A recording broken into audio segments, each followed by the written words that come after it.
Neva is sometimes it is ouch.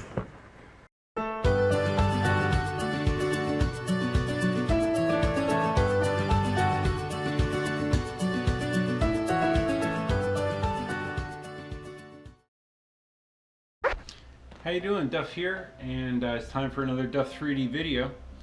This has to do with a printer I haven't talked about much lately, my daggum Neva.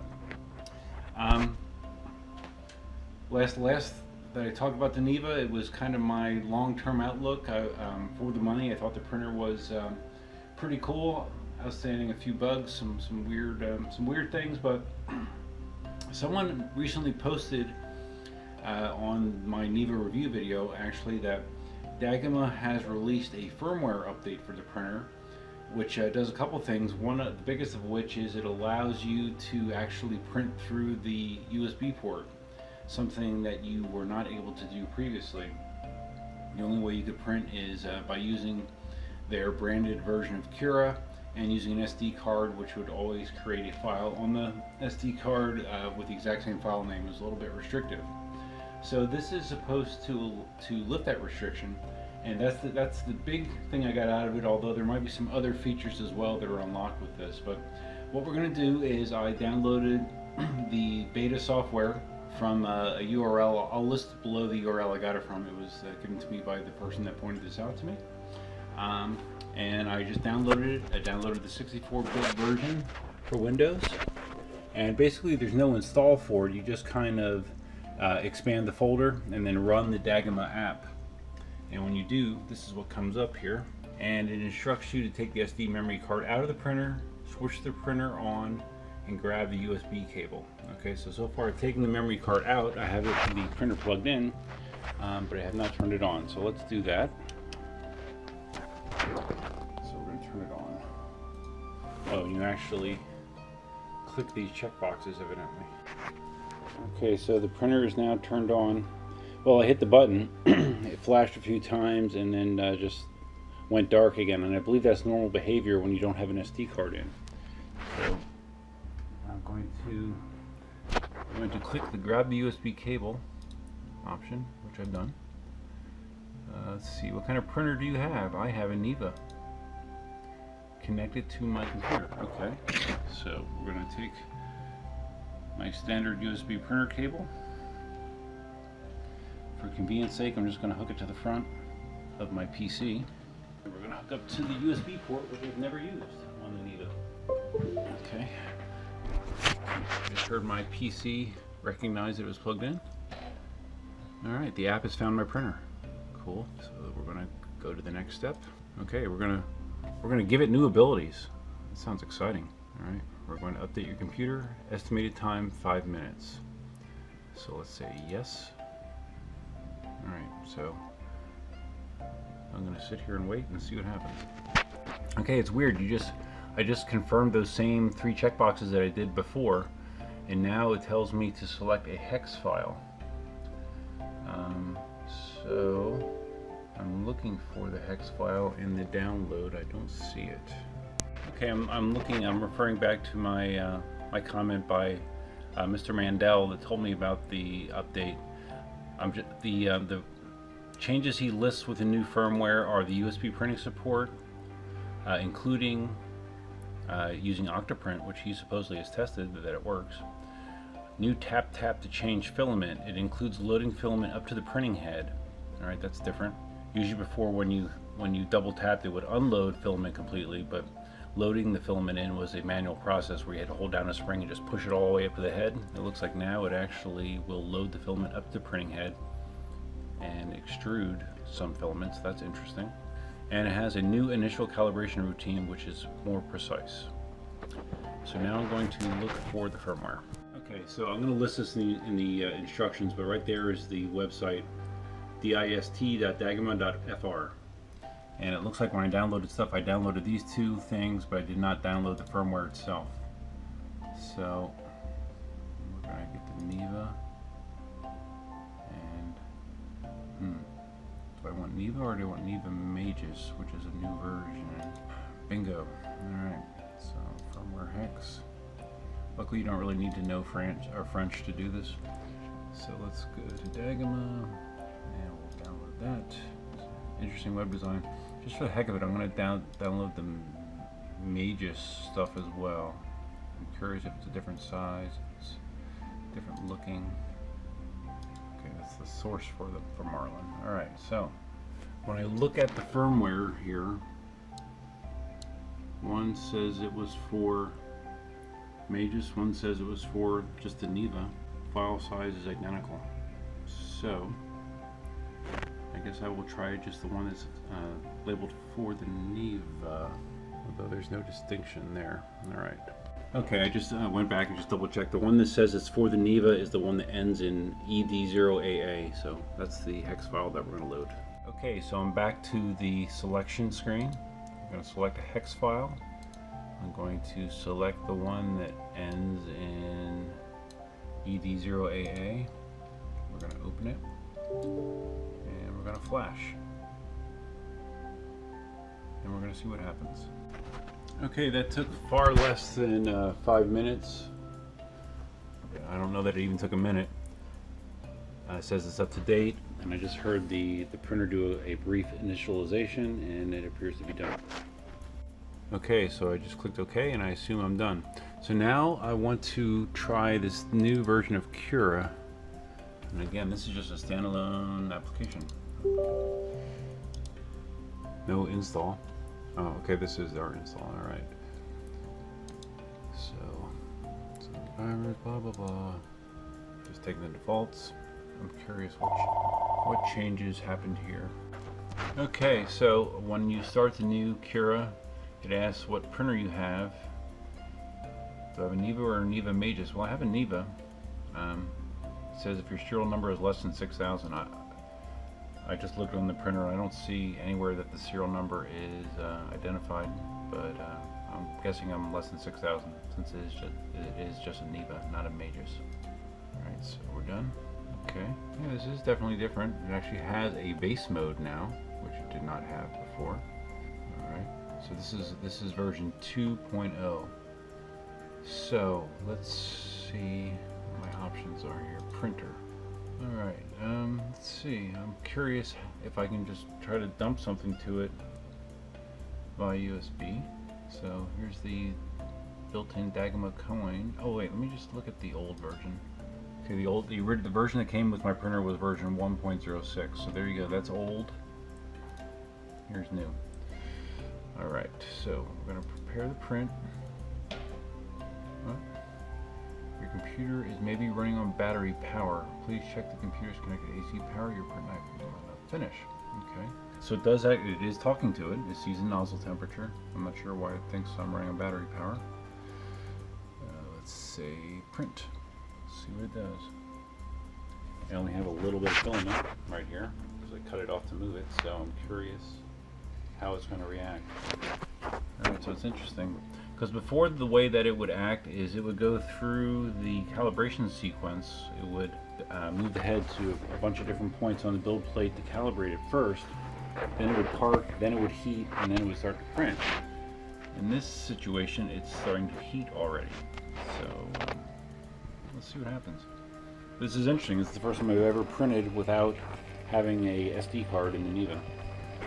Alright, here we go. Now it's starting. Oh, okay. So it raised it. Oh, that sounds good. Raised the. That's one of the things with the Neva. It makes weird noises sometimes. Lovely. Okay, so it raised the nozzle temperature to 100°C, and now it's doing the initialization. So let's let this finish and see how noisy it is.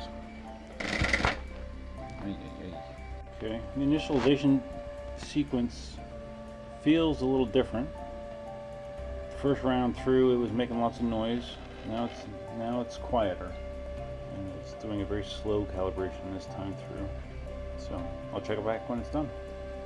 All right, I just had to cancel the print because, see, this is one of the annoying things with Neva, is sometimes it is, ouch! Don't touch the freaking hot end. These arms are magnetic, and it seems like they regularly get too close to the side rails, and then they stick on the side rails. It's crazy. All right, so we're gonna turn this off and reset here. All right, interesting side note, I unplugged the AC power, or the power brick, but it still had a power light on the front, and it was actually showing power from the USB port. It didn't go off until I disconnected the USB. So anyways, what I'm going to do here quickly is let it do a full initialization, which I probably should have done in the first place because I moved it. But basically what you do is you hold down the power button as you're plugging it in, and you hold it down until the head starts to move. Like that. So this will take a few minutes. I'm going to let it do this, and then I'm going to try to do the print again via USB. Another thing that was mentioned, that I guess the Magus has like a new cable chain or something like that, that supposedly Dagamo was going to upload to Thingiverse that you should be able to print and use on your Neva, even though it came out with the Magus. So that's something else I'm going to be looking for. So okay, we're going to let it go through its sequence here and see what happens. Have you ever seen this woman or heard of this woman, Molly Schuyler? It's incredible how much she can eat. Incredible. And this one, she takes down a 13-pound sandwich. I saw her eat like a 20-pound steak. It's crazy. I see something crazy, and she's a very skinny woman. It's amazing what she can eat. Okay, so that initialization now finished. So now I'm going to once again try to send print, and I'm going to get out of it. Okay, I just got out of the 2.0 version. All right, the maker's coin that was there is not there when I opened it back up.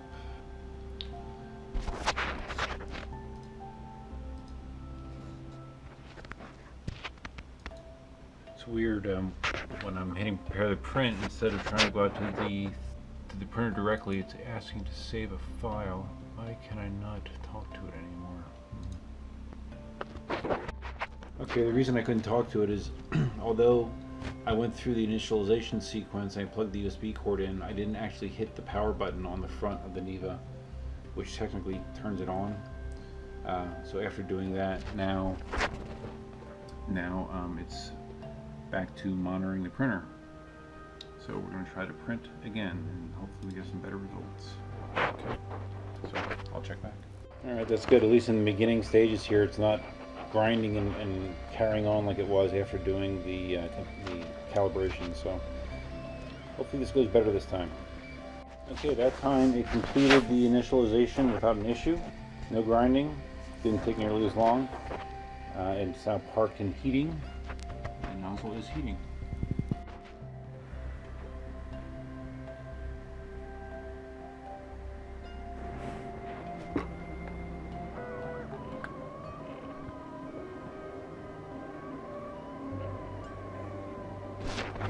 It has started.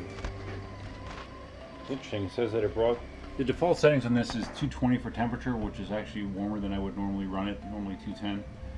But to start the print, it brought it up to 235, which is interesting. It's interesting to actually get some numbers because you never know exactly what the Neva is doing temperature-wise, so it's kind of cool that you can at least monitor the temperature now. All right, so we're going to let this print, and the filament will run out shortly, and we'll see how the unload and load new feature set works, if at all. Okay, the filament end detector should kick off pretty soon. Let's see.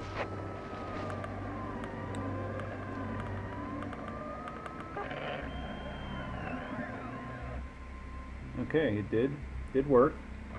So now let's try to unload the filament that's there with a tap. Nice.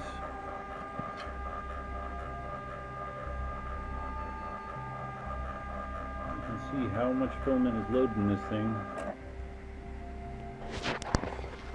With this huge Bowden tube, that's how much filament is in there. Okay, so let me just set up something here to see if I can get this to finish. Okay, yes, I know doing this on carpet is not ideal, but I'm just giving it... Oh wow, interesting. Look at that. I didn't do anything, it just sensed it and grabbed it. And that's sweet. None of my printers do that. Let's see what it does. That's super sweet. Alright, it's extruding some, I guess, to purge the nozzle. I'm not sure how much it's going to do. Okay, definitely weird. Okay, it purges a whole bunch. Just going to rip all that extra off. So I think it's probably waiting for me to tap it back. No! Damn it! Alright, well, I can't figure out what I did wrong there. And when I did a double tap a second time, it looked like it didn't spit it all the way out, it spit it out part of the way. And now I just tried to just manually feed it in, and it's just not responding. I tried hitting the button, I tried hitting, tapping the shit out of the build plate, but nothing's happening. Okay, so I just took it all the way out and reinserted it. So, and it is feeding it nice and clean, so let's see what happens this time. Yeah, there might be something different you have to do when it loads that I'm not aware of. So, maybe I'll get lucky this time. It's purging filament again. It really likes to make sure that you got a good purge there, huh? Okay. So now it's done. Now I think in the past, the way it used to work was after you changed filament, you just hit this button again to resume. I hit a tap, I double tapped last time, so let's just try hitting the button. Oh, there you go. Okay. So that was my bad. When I tapped it a second time, I kind of threw it into a loop. All I had to do was hit that button once it got done loading the filament. So that's cool. And it's back and printing. Interesting. Okay, so that's kind of cool, huh? For a $249 printer, I don't think it might be $299 now. And they do have that new Mages version, which I'm not even sure if that's even available yet in the US. Let me look. Dagama3D.com is the US Dagama site. No, I don't want to play that. Buy the Neva. Oh wow, yeah, the price on their site now is $399. Interesting. When I bought mine, it was actually $249. I got a good deal. But how much is it on Amazon? I wonder. Because Amazon used to be $3.99 as well, or $2.99. No, $3.90. It's $3.99 on Amazon as well, so the price has gone up. But still, that feature that's pretty darn cool. I don't have any printers out of my 5 printers that you can just stick filament into the extruder and have it grab it, sense it, and go. So that's kind of surprising that they were able to add that feature via a firmware update. It seems like it's printing just fine. I'm gonna let it finish this print, and I will move it back to its home in the hobby room. But there you go. There's my real-world experience doing the firmware update on the Dagama Neva, and it definitely seems worthwhile. A little confusing, but that's kind of par for the course I found with this printer, just because it is a French product, so there is something in the translation that kind of can be confusing, but it does definitely work. Pretty cool, huh? So anyways, tune in for some more Duff 3D content in the coming days or a week or so. I do have some more stuff going on. And I did want to mention also, those of you looking for 3D printers, GearBest is having a big sale on March 20th. I'll have a link down below. If you're looking for a good deal on a 3D printer, that's going to be a good time to do it. There's a sale on the 20th and I think the 27th as well. I can tell you real quick here. Yeah, it's their four-year anniversary sale. The sale runs from March 26th to April 2nd, and I'll have a link below to information about that. So again, if you're looking for deals on a printer, GearBest, I've gotten, let's see how many printers now. 3 printers from GearBest. Yeah, 3 printers from GearBest, and yeah, they've been okay. And if you're in the U.S., I would always recommend that you try to buy from the US warehouse. If you're in the EU, they have an EU warehouse as well, so for shipping times, that's going to be your best bet. If you're looking for the absolute lowest price, then you can order from China, as long as you're not worried about waiting a little while for your printer. So anyways, yes, information on that below. And if you found this information in this video helpful, please give it a big thumbs up. And if this is your first time on the channel, please consider subscribing. And that's it for now. I hope you have a great day, and Duffman out. One more thing, I just noticed you also do get a status bar when printing via USB, and that's something nice as well, since there's no control panel in the Neva itself. So at least you do have some way to see how far you are into the print. Still printing fine, working good.